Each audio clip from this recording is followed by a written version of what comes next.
Hi friends, எல்லோருக்கும் காலை வணக்கம். இன்றைக்கி வந்துட்டு எங்கள் தலை அஜித்தோட படம் ரிலீஸ் ஆகிருக்கு, விடாமுயற்சி.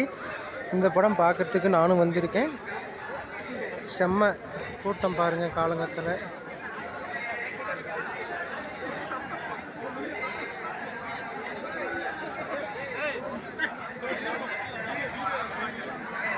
சேலம் மாவட்டம் ஓம்பலூர்.